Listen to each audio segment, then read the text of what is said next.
Sego, it's July 14th, 2017. Welcome to Let's Talk Native on the LTN Radio Network. This program breaks all the rules for Native radio. No buffalo speeches, no mystic healing, no special Indian prayers. We tackle the real issues facing Native people. We look back at our glorious and our grave history, a tough look at where we're at now, and a look forward to our ongoing battles for sovereignty and autonomy. Let's Talk Native is produced in association with Iroquois Promotions on the LTN Radio Network, streaming live from the Cattaraugus territory of the Seneca Nation, and rebroadcast, sometimes simulcast, on the Gwe, CKWE in Tandanega, and also rebroadcast on other radio networks like Netroots Radio, Real People's Media, and Indigenous Resistance Radio. We are streaming on Facebook Live, and I appreciate any of those who share this program. I know my wife is always really diligent about sharing the live stream to a bunch of group pages. And look, if you're picking up this live stream anywhere on any of those pages, consider joining my group page. Consider following what we do, not just here, but I also do a show in New York, and sometimes we double down on some of those comments made by other people or the subject matter, and we talk about it in New York as well, especially since raising some of these issues in the New York media market is important. But it all starts here. It all starts here on Let's Talk Native, and we also stream the audio live on www.ltnradionet.com. Look, you can offer your comments on the Facebook live stream. I've got it right in front of me. When we do the pan shot, you can see I've got my computer right in front of me, and I'm looking for comments to be submitted, and the other guys are looking a little bit too. So you can offer your comments here. We also have a phone number. It's actually the number up to the Gwe, CKWE, and you can call that number and participate in the show by phone, and that number is 855-967-0463. That's the number to call to be a part of the show. I am John Kane. I am the show's host and producer. In studio, I've got Matt Hill on the board. And I've got Ed Schindler joining for the conversation. Good morning. And not so visible is Jake Proud. Jake is manning the cameras. He's manning the cameras both for our Facebook live stream. He's visible, but just not on camera. Yeah, we see him. We know he's not our imaginary friend. He's a real person. But he's manning the camera both for our Facebook live stream and for our YouTube channel, which we're dressing up a little bit. We've been working on some things. Jake's been working on some logos for us and doing a little bit of intro and outro graphics for it. And of course, each week we not only Facebook live stream and post the video of these shows on Facebook, but then Jake puts the video together for our Let's Talk Native TV channel on YouTube, and we're doing everything we can to promote that. I really, I've got over 7,000 people on the group page. I'd love to see that. I'd love to see a fraction of those people, a big fraction, not a small fraction, of those people subscribe to our YouTube channel. That is the way we're going to hit more views and become more commonplace, not just in Native households, but a lot of times our message is for the people who need to learn this stuff. If there's one thing that has been demonstrated with the recent news items from Andrew Cuomo and of course the way the media has covered this stuff, we see the comments and we know there's a lot of racist comments out there. And of course, you can't have a racist comment without having a racist. And so there's plenty of people. We've heard people bashing everything from, literally a guy saying that it's wrong for us to have land, and that it's racist that white people can't buy our land. Literally, and especially in the city of Salamanca. This one guy was saying, it's wrong that those white people can live there. Or no, I'm sorry, not white people, non-native people. That people can live in a house there and never own their land. Well, I got news for you. Don't pay your taxes anywhere in the state and see how long you stay there. Endeavor to persevere. Yeah, that's Chief Dan George. Look, we opened the show with Little White Lies because we're going to talk about some more of them, and when we call them Little White Lies, and it's not because they're little. And, by definition, a white lie is usually something smaller, but we're going to talk about the source of those lies, and they are coming from, Ed, you were quick to mention this. When we say white lies, we mean That's where they're coming from. And of course, the white man these lies are coming from happens to be the governor of the state of New York. Now, last show, we talked for almost the entire show about, maybe we'll pull up, if you can, Matt, maybe pull up that audio clip of Andrew Cuomo's comments from last week. Because he's essentially doubled down. We did a whole show on this last week, but because since then, he's actually been to Western New York like 3 times now in the last couple of weeks, and he came back, and when I say he doubled down on his comments, he said the same thing again, and the same kind of insults. Not quite. He reworded it a little bit, but then he went on to say, no, the agreement is that they pay and they continue to pay. They'll pay and they'll pay and they'll pay until we say they don't pay anymore. See? You dirty rat. All right, let's. This is the audio clip of Andrew Cuomo from his first shot across the bow insulting Seneca people, and you got to hear this. Go ahead. They have a history of signing agreements and then later having non-compliance issues. And I hope they don't repeat that. So if it is a difference that can be resolved at a table in good faith, it will be my pleasure to sit with them. I love that. Anytime I hear the word faith thrown in, I mean, most people know who listen to my show know that I'm not a big person on faith. I think the things that you can see and you can taste and you can touch and you can feel, and I give a lot more stock to the unprovable, because let's be clear what faith means. What faith means is that you believe something with the inability to prove that it's actually going to. And so the idea of sitting down on the with the belief that that we can be honest with each other when all of the facts say no, that you can't. Now again, going back to his comments there, when he said they, the previous sentence is where he said the Senecas. Now, he didn't say the current Seneca administration. He didn't say the Senecas since gaming started. He just said there's a history. They have a history. They, the Senecas, have a history of entering into agreements and then being non-compliant. In other words, entering into agreements and breaking them. I mean, that's literally what the governor of the state of New York said. I mean, defies just everything anybody could think about in terms of how Native people have had treaties broken, agreements broken, promises broken, compacts broken.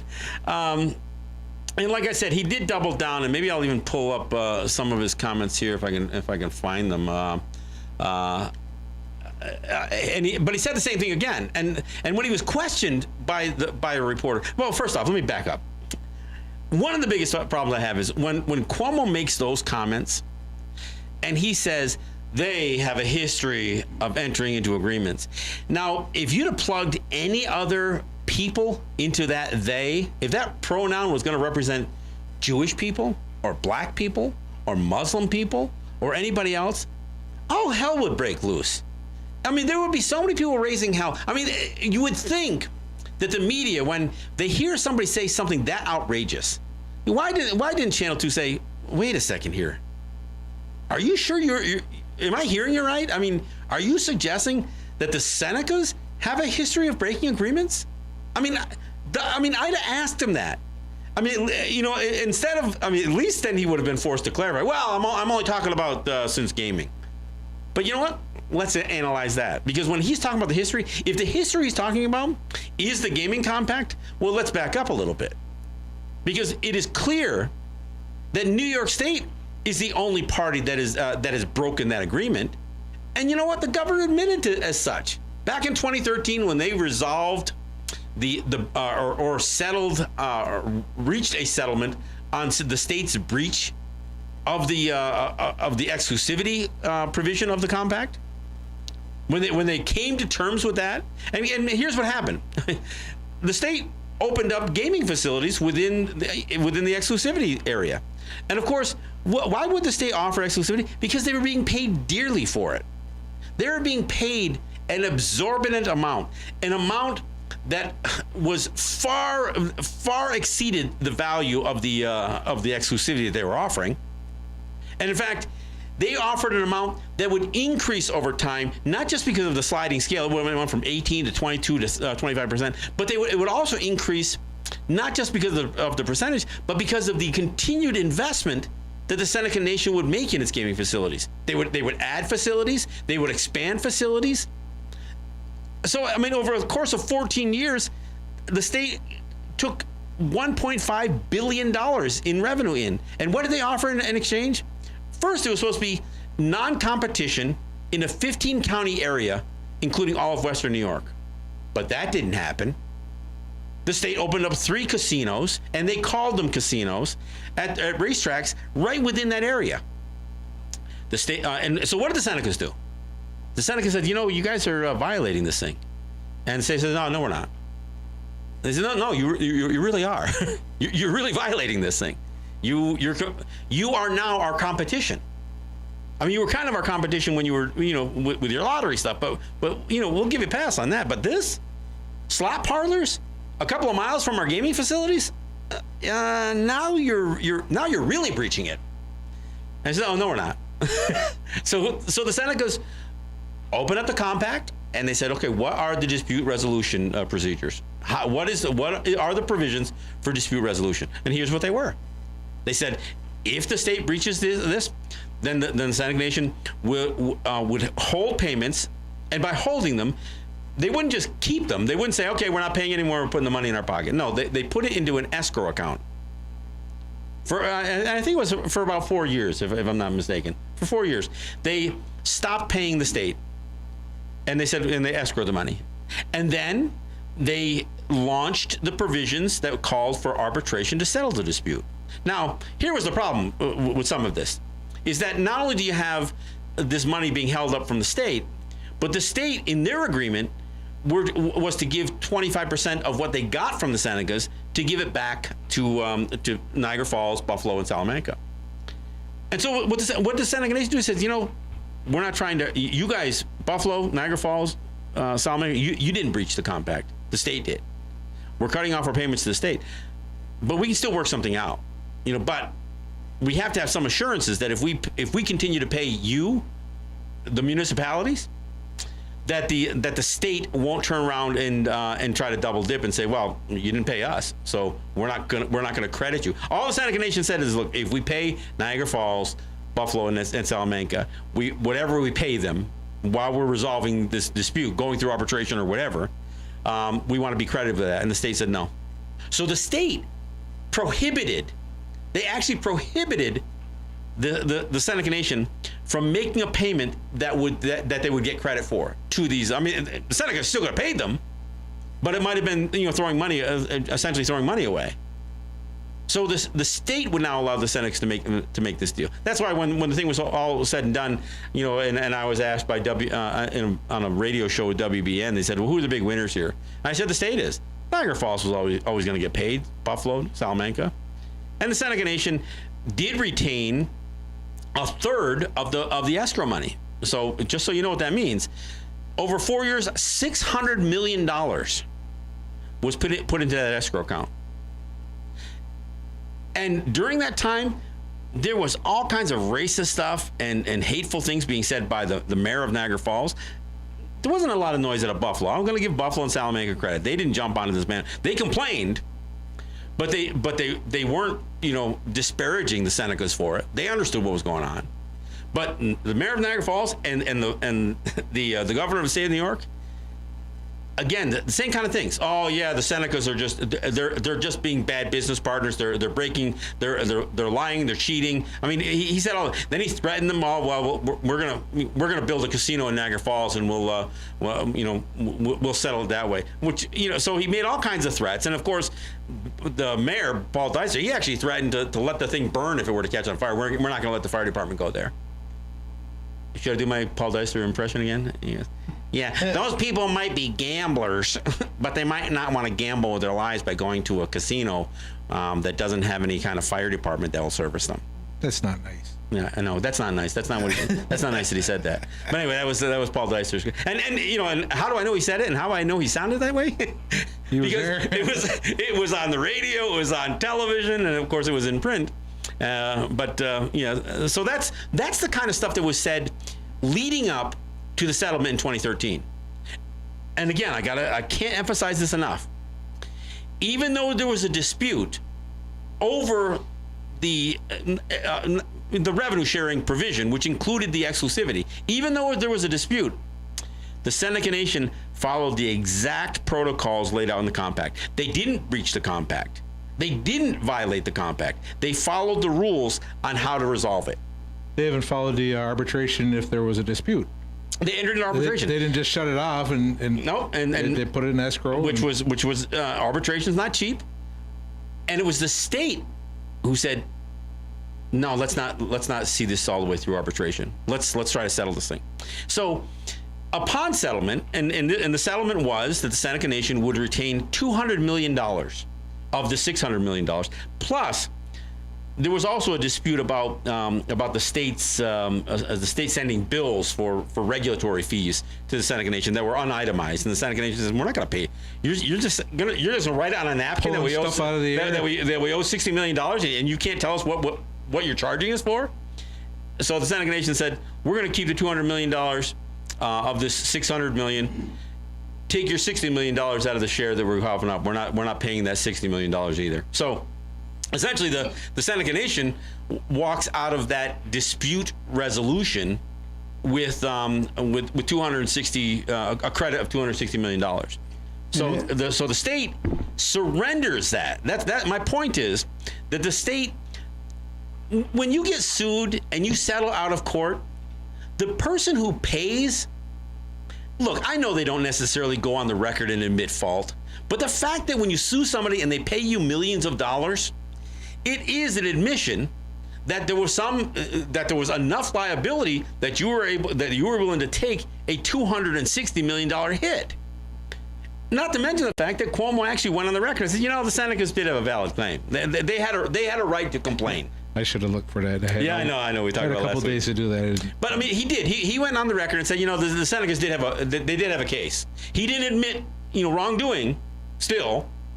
And as he took the $400 million, I expressed, much to the chagrin of Paul Deister, that both Deister and Cuomo owed the Seneca people an apology, and of course Deister, dropped F-bombs out of the studio at WBEN because we were guests there, and of course no apology ever came from. In fact, I think Barry Snyder apologized to the governor, if I recall, at one of the press conferences. Hey, I'm sorry for all the things I said about you.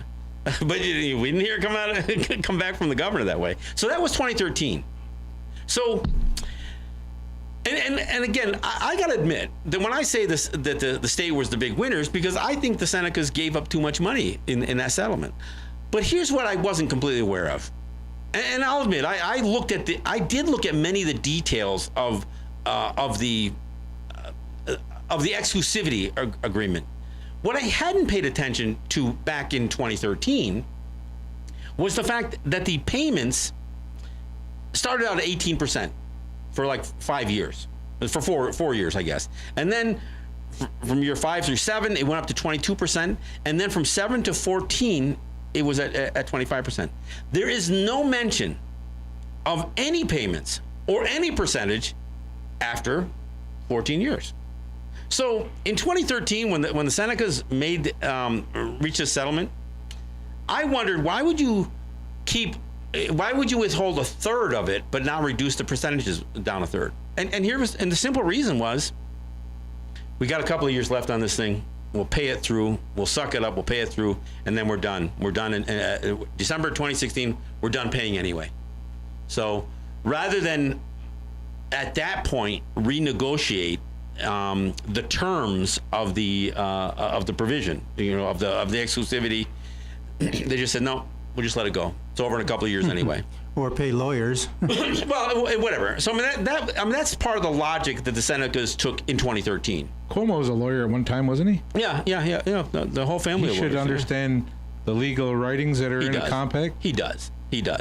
And here's the thing.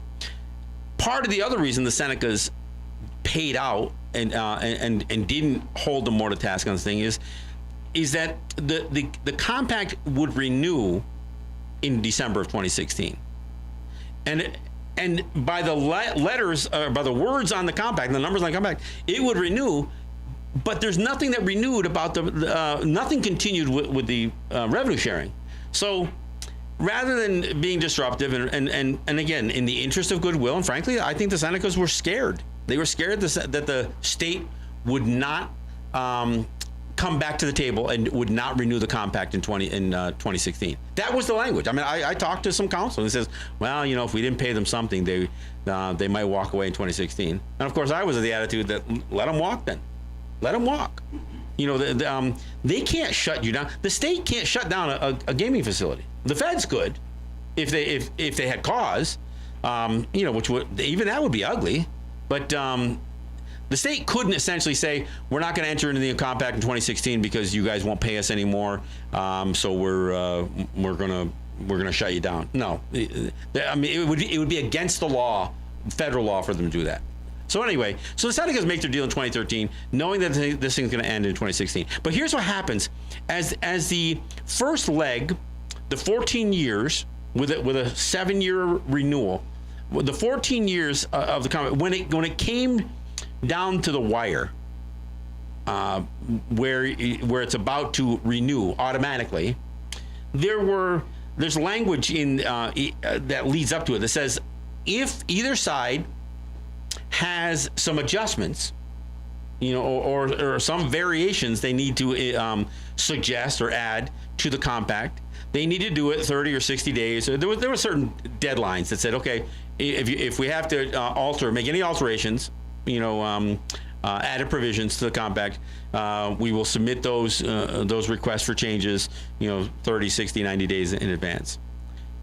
Now, the way the media has covered this, and frankly, the way some of these local politicians have suggested, is that when the Senecas told them that this thing expired in December, everybody's, it was a bombshell. The Senecas dropped a bombshell on Niagara Falls, and they dropped a bombshell on the state. No, they didn't.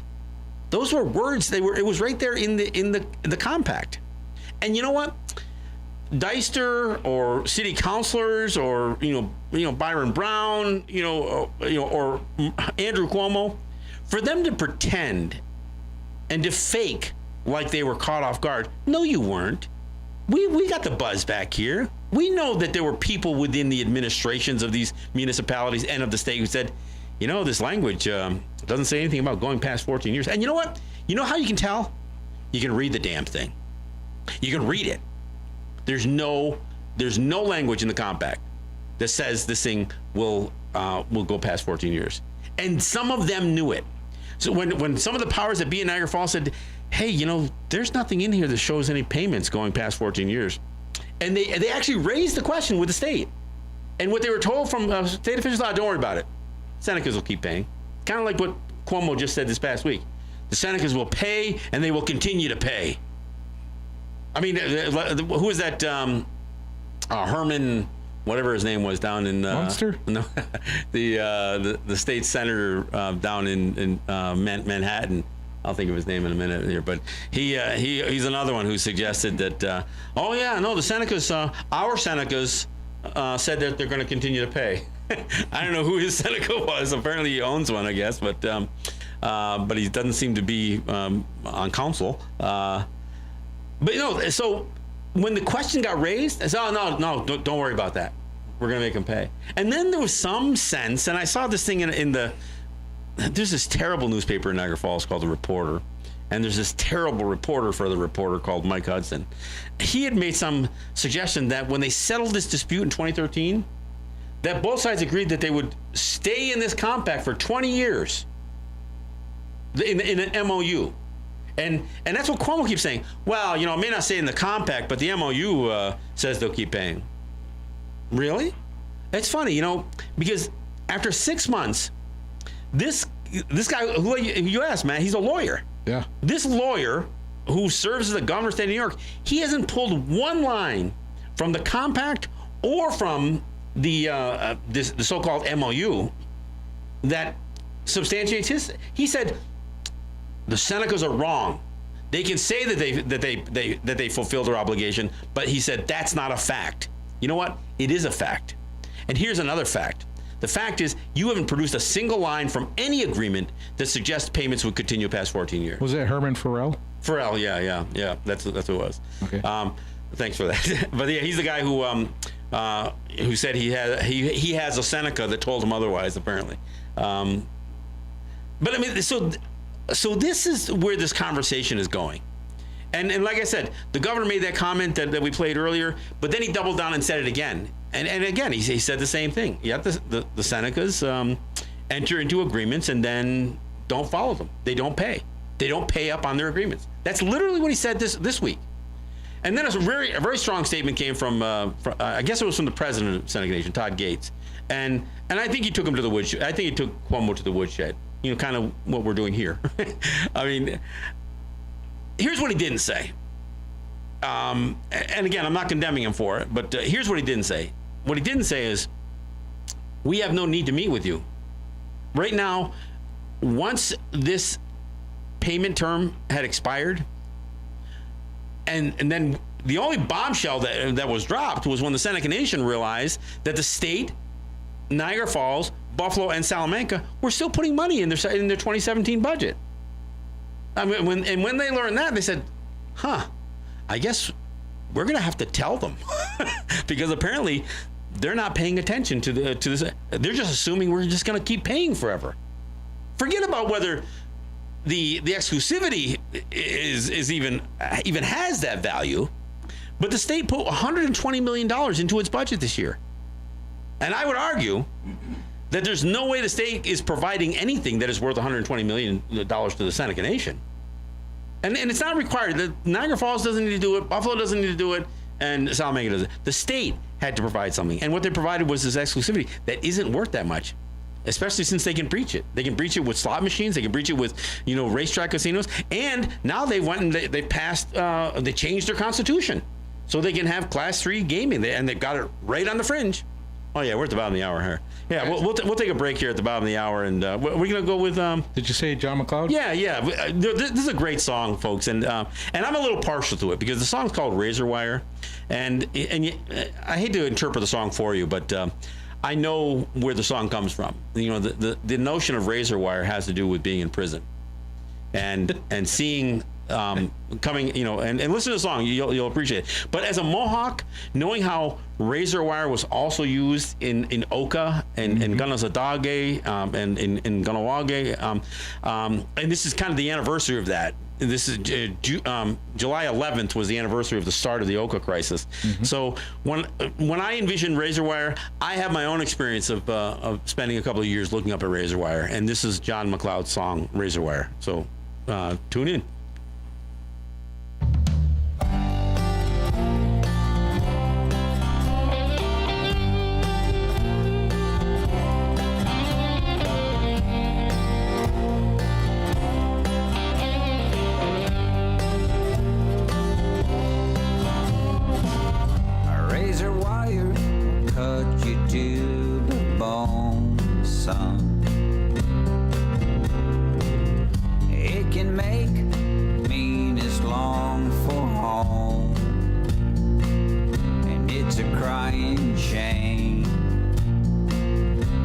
Yourself to blame.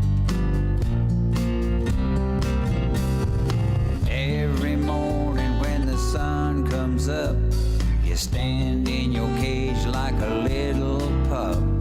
You wait for the man to turn the key.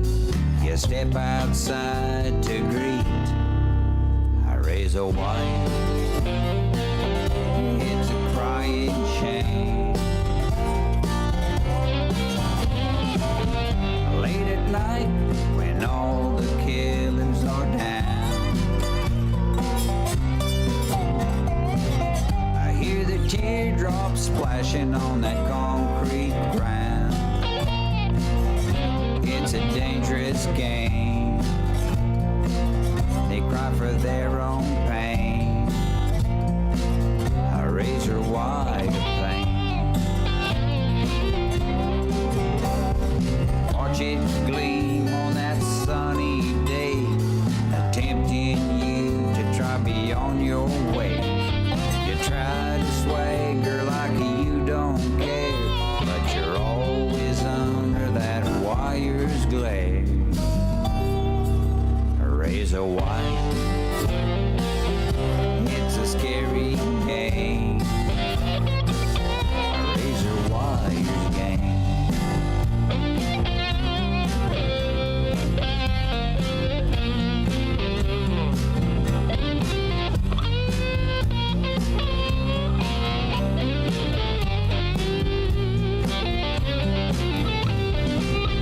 Young mother doing time all alone,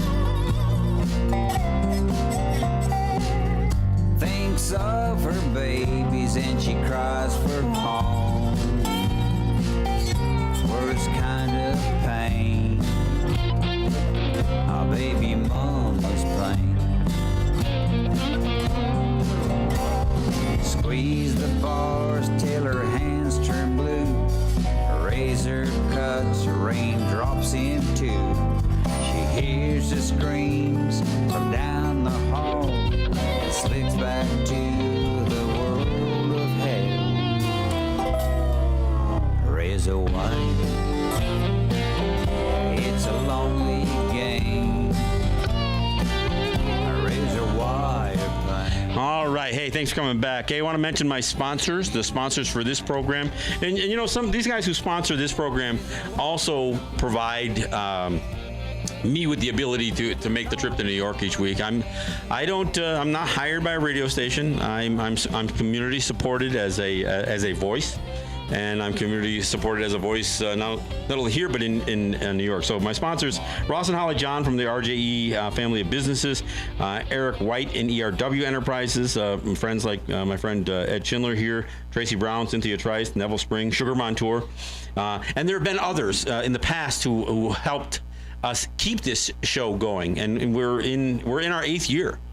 And there are people who helped, and especially in those early years, and I am still just as appreciative to those folks who helped provide us with the opportunity to educate, entertain, and inform in the years that we've been doing this show. So I thank all of you for helping those in the past and those who continue to support what we do here, and it really helped us. I mean, look, we've got a studio here. We're doing some Facebook live streaming here. We've got a lot going on here.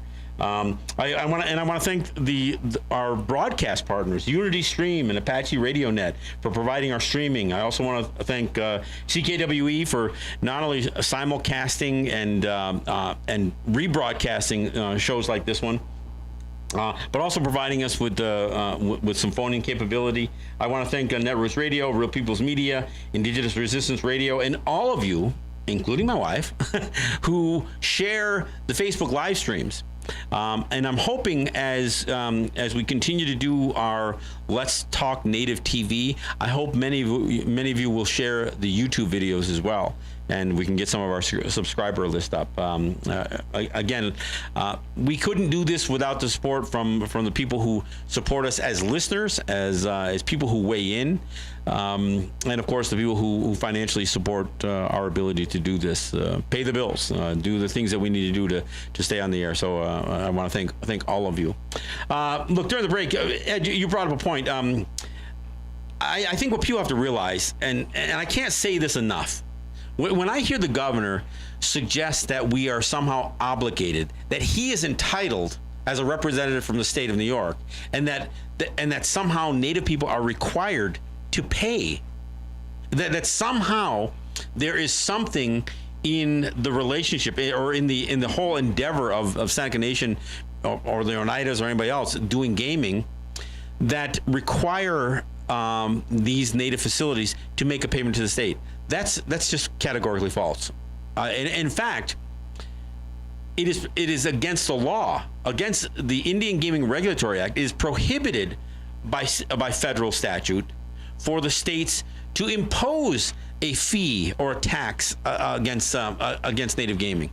They can't do it. It's forbidden. So I mean, now Senecas can make donations.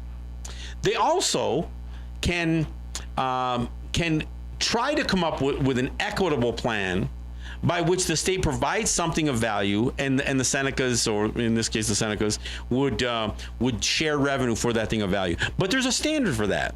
there's actually a test. The test to determine whether the concession made by the state or the revenue sharing itself is not a tax is that the concession the state makes must be substantial and quantifiable. I know, and if you listen to the show, you know I've said this before, but it's important, so I got to explain it.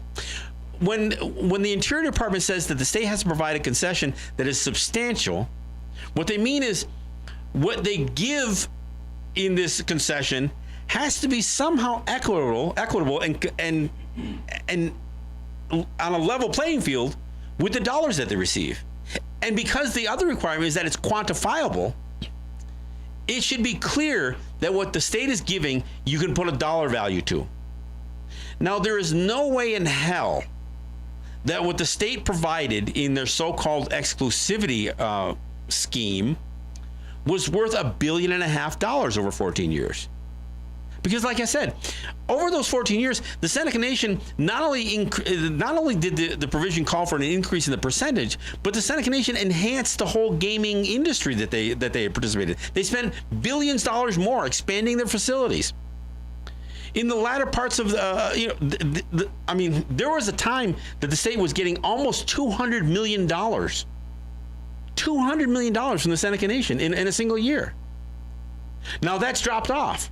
And why has it dropped off? Because the state has decreased the value in what they conceded to the state, to the Seneca Nation, which was this exclusivity, which was this non-compete clause. How did they reduce the value? Because they threw competition in there. They threw gaming facilities in the racetracks, in their dying racetracks, these racetracks that had really, become just these dilapidated facilities, mired in controversy, including, animal abuse and all kinds of other stuff, not to mention, mired in corruption. Not to mention that these state wagering board, the state agencies that were involved in the racetracks, that become this place that politicians who were getting put out to pasture, who couldn't get reelected, would be placed into these things almost as a gift. And they liked that gift. So what they had to do is they had to make sure that those racetracks could stay viable. So they turned them into casinos. And they did 3 of them in the exclusivity zone.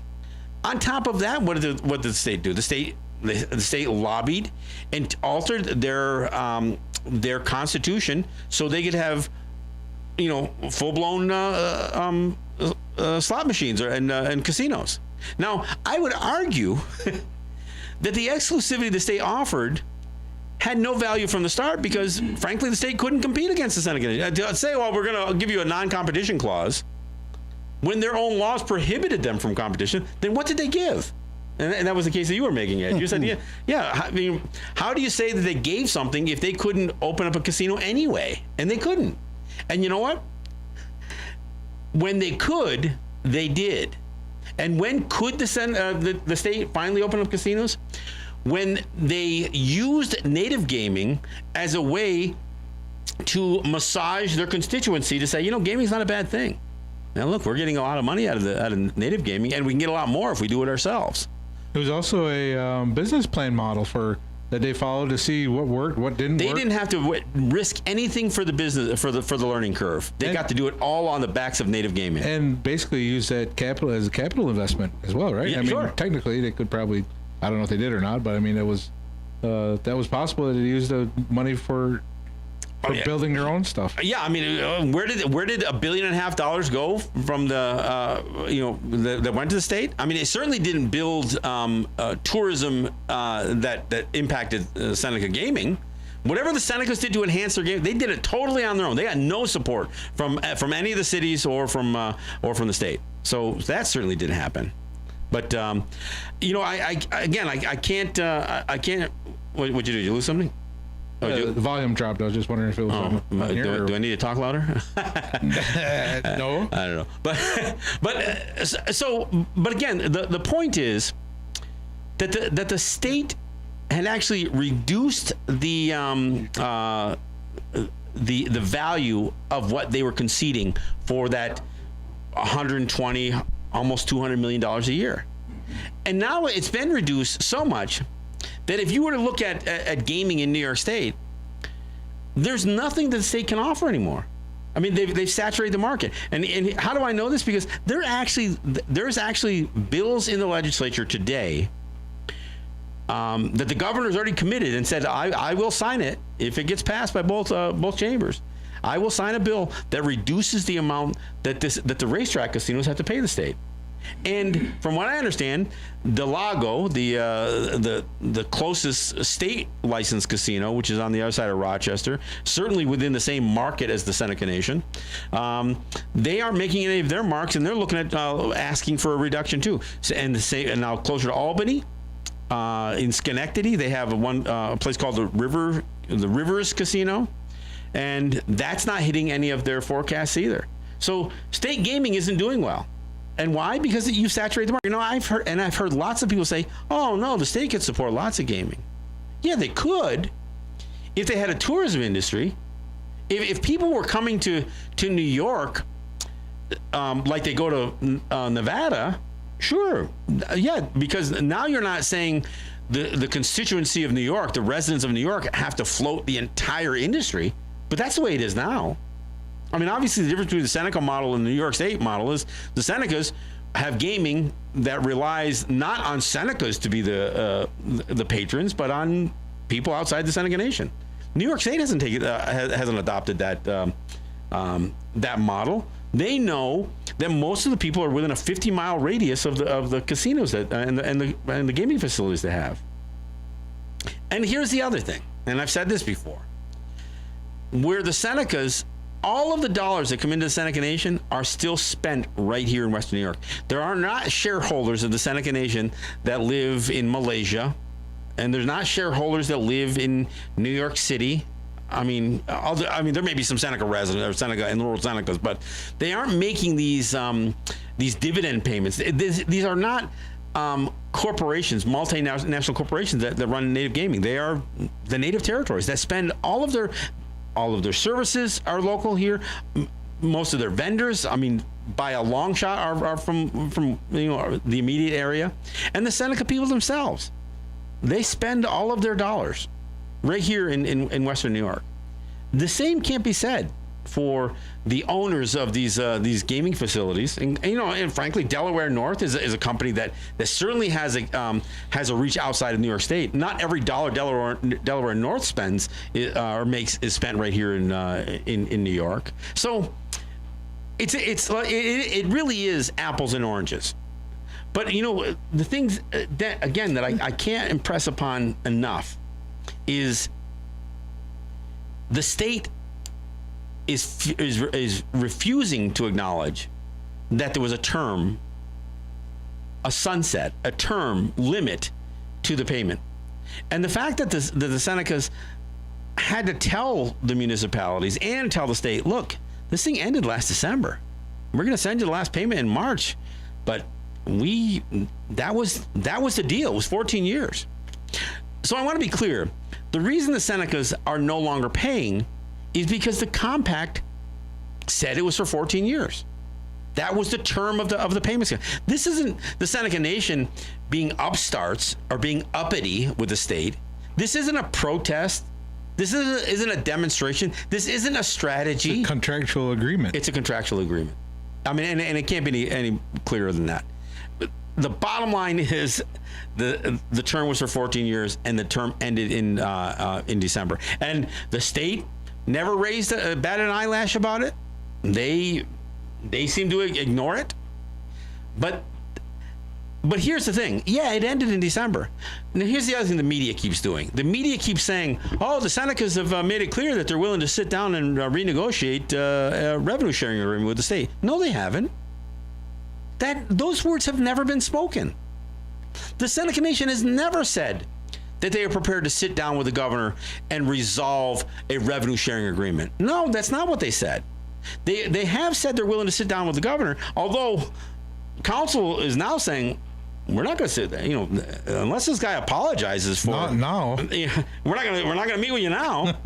I don't care how often you, and then I saw Deister's comments. Deister's comments suggested that, the governor's people told me that he's even willing to make a historic journey to the Seneca Reservation to close the deal. So in other words, Governor Cuomo is certainly willing to come to Cattaraugus to get one of those big checks. You know those big ones there, like the Big cardboard. Yeah, the big cardboard ones, the ones you take pictures with. So yeah, he's willing to come for them to write that big check. I'm sorry, it ain't happening, folks. And the fact that the Seneca Nation is willing to sit with the governor, the Seneca Nation's always been willing to have a dialogue with the governor, whoever was in that position, even this guy. But not so much now.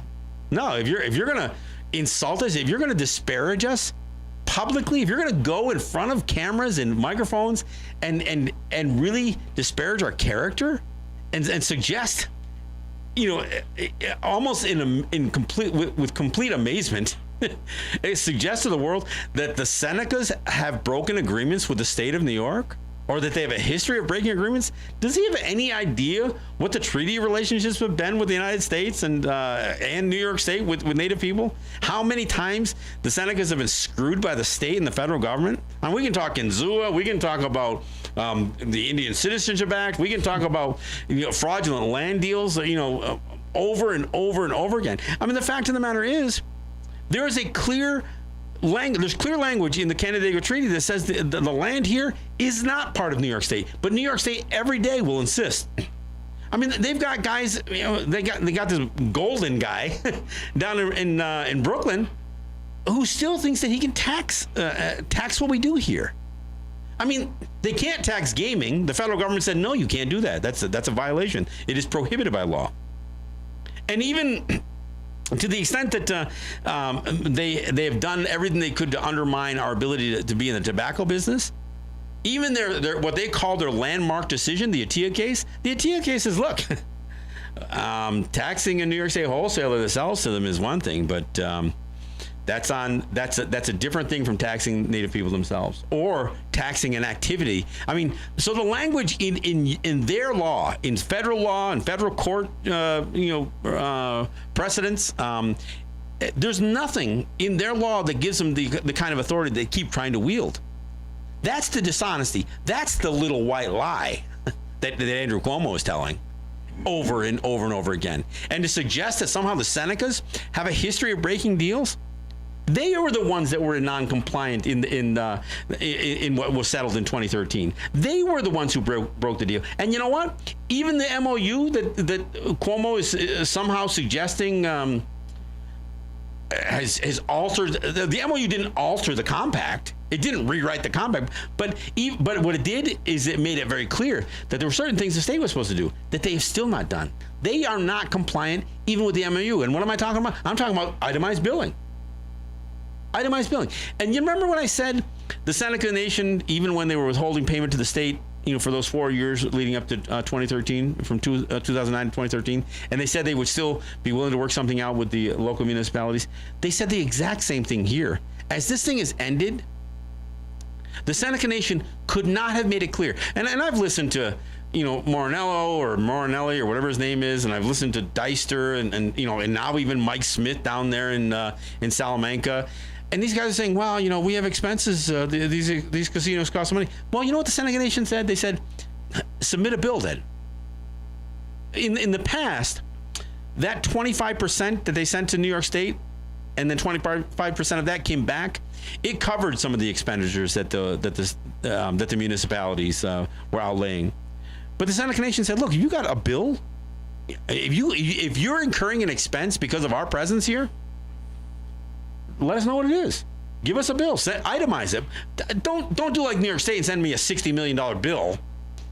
But itemize it. And when you itemize it, make sure that you're charging me what the real cost is or what the market value of that cost is. Don't inflate it because Salamanca relies on 60% of its budget is relying on Seneca gaming. Yeah, we got accountants and stuff like it. It's not just like we'll say, oh, really?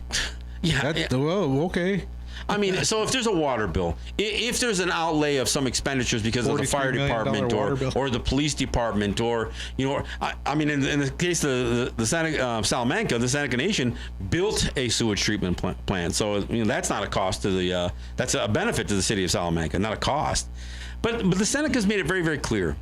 If you have expenses, then put them together and let's talk. And do you know who's come to the Seneca Nation so far? Nobody has come back to the Seneca Nation and said, all right, we're concerned, we need to get made whole on some of the expenses. They have, and why haven't they come to the Seneca Nation? Why?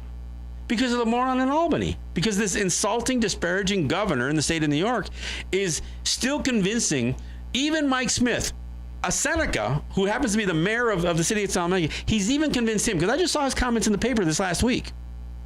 They've even convinced him, just ride this out. State's going to take care of you. We're going to get that money out of those Senecas. Oh, you're Seneca too? All right, well, we're going to get that money out of the Senecas anyway. We're going to give it back to you.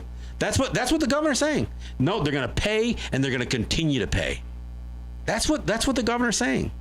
So rather than Byron Brown, Mike Smith, and Paul Deister, or any of the city councilors saying, look, if I got to make my choices between lining up behind the governor, I know he's a Democrat and we're Democrats or whatever that whole party stuff is, but it doesn't look, I look at the compact and I don't see it in there either. I don't see where there's any payments coming. And you know what? Shame on the media too. Because everyone, Channel 2, Time Warner Cable News, the Buffalo News. Actually, I'll give the Buffalo News some credit, because when Tom Precious wrote his first article, he said, it's not in there. It's not in there. He says, I looked at the compact and it's not in there. There's nothing that says payments continue. Now, he said it in somewhat disbelief, like it's not in there, but it must somehow be in there. And that's when we talk about the four corners doctrine of contractual law. And that's not just New York State. I mean, the bottom line is when you have a contract or a compact or a written agreement, what contractual law insists is that you can't say that something is implied. What do you call it? The four corners? The four corners doctrine. So it's got to be within the four corners of the piece of paper. So if you got a piece of paper, if it ain't within those four corners, no matter how many pages there are, any of those corners, if it's not in there, then it's not in there. It can be negotiated and agreed upon with good faith. Well, I mean, you could add it, but it has to be in there still. I mean, yes. it can't be assumed is the point. Yes. It can't be either assumed or presumed or implied.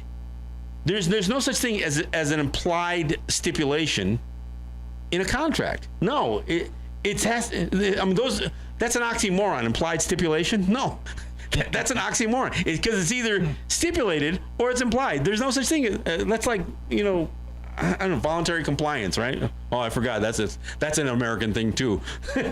But no, I mean, so it isn't in there. I mean, and for Cuomo to say that's not a fact that the Senecas have fulfilled the agreement. No, it is a fact. And the other fact is that you have no right to tax gaming. You have you provided not a single shred of evidence from the compact or your somehow whipped up imaginary MOU that somehow suggests otherwise. There is nothing.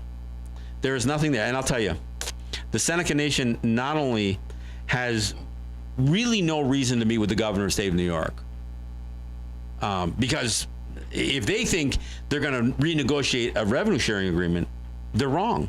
And again, I can't emphasize this enough. Why can they not renegotiate a revenue sharing agreement? Because they don't have anything to offer.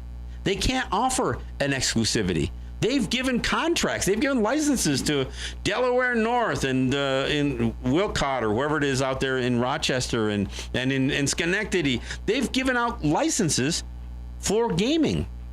So there's no way that they could produce some sort of exclusivity to the Seneca Nation or, frankly, the Oneidas or the Mohawks. They can't offer it. They've already given that up. Now, having said that, so who cares they gave it up? They're making their money off their own gaming facilities. They aren't hitting the targets they wanted to hit. So who's hurt by this? Niagara Falls, Buffalo, and Salamanca. So once again, I'm going to say it. Look, if not the mayors, then let some people from the city, let some city community leaders from those regions knock on the door. Pay the Seneca Nation a visit and say, look, I think about School 19, Native Magnet School in Buffalo. You guys knock on the door. I don't care if you're a church organization, a community organization. I don't care if you're a labor union or whatever you are, an ethnic group, maybe a community of refugees. I don't care what it is. Seneca Nation's willing to help. And you know what? If Deister, Brown, and Smith want to line up behind the governor, F them. The Seneca Nation doesn't need to beat with them. What they've offered is to cover their own expenses. So all of you people howling about whether the Seneca Nation, what happens if they shut your water off? Well, they can't shut your water. We're offered to pay. If you don't send a bill, you can't shut the water off. All right. I don't know. We're going to see where this goes. I think it's going to continue. Hey, I'm going to be on the Capitol Press Room. I'm not going to New York this week for my show on Thursday, but on Wednesday, I'm going to be on the Capitol Press Room. It plays, I think, at 8 o'clock here on WBFO in Western New York. But check your local listings. The Capitol Press Room, which is a WCNY a program. It airs throughout the state. I'll be on at 11:30 if you want to listen to it live. 11:30 on the Capitol Press Room, right there in the Capitol on Wednesday morning. I've taken the governor to the woodshed in New York. I've done it here in Western New York, and now I'm going to do it where he works. I'm going to take it to Albany. So we'll see how that goes. So tune in. I'll post up the audio for that interview as well. So. Short of that, I guess we'll see you. Today's Friday, right? Friday? Yeah. Okay. So I'll see you Monday. We'll be back here on Monday. Take care. Thanks for listening. Yahweh. Yahweh. Yeah, Yahweh.